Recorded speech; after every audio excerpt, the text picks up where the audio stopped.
Hello， 大家好，今天呢，我又来录三分限量啊，今天第4次。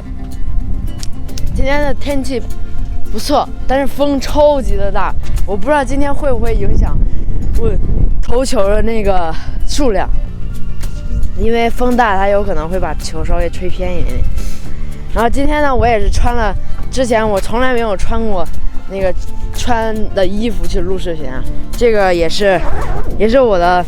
打比赛的一个衣服，就是代表着整个嘎酿的篮球队，多酷！然后今天呢，我还是把目标提到30，就是100个球里面进30个，这样也是每一次都有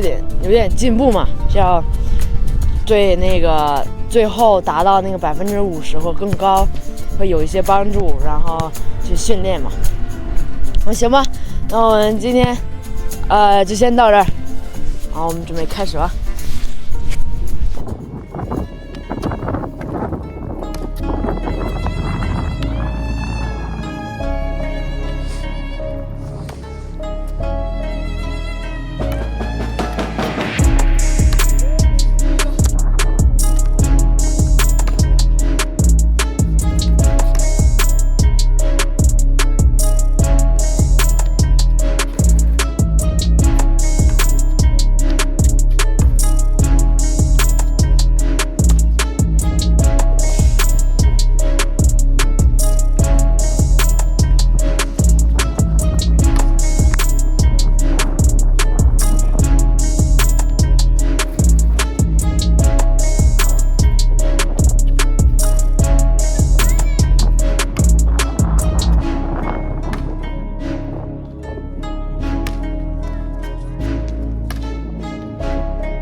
太冷了，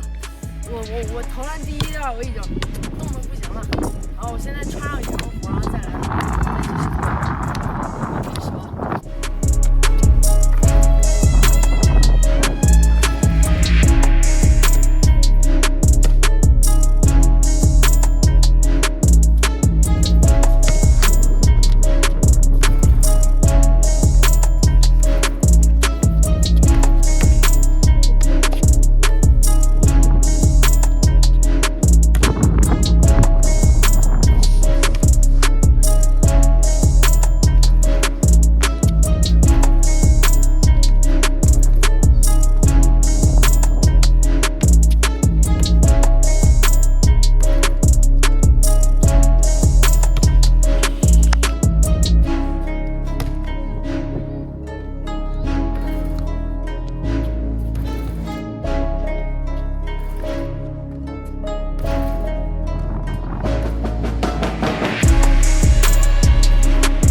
天的训练结束了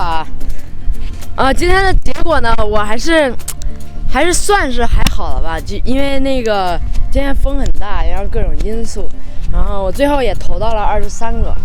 然后跟第一次都是一样的，所以我感觉这一次发挥的还可以。不过今天就是有一点冷，我第一节投了差不多是6个，然后第2、第3节投的不是那么好，投的就3个左右，然后但是最后一节呢，我投的特别多，差不多9个，所以我感觉啊，如果按我这样最后一节这样投的话，还是有可能能到50%的。然后我就再加把劲儿，然后再训练几次之后，我估计就能达到50%了。行吧，今天我的训练就到这儿了。然后大家喜欢我要那个支持，然后订阅我啊，然后你们也可以在下面留言，就是在评论区下面留言。好，那我们今天就到这儿吧，我们下期再见，拜拜。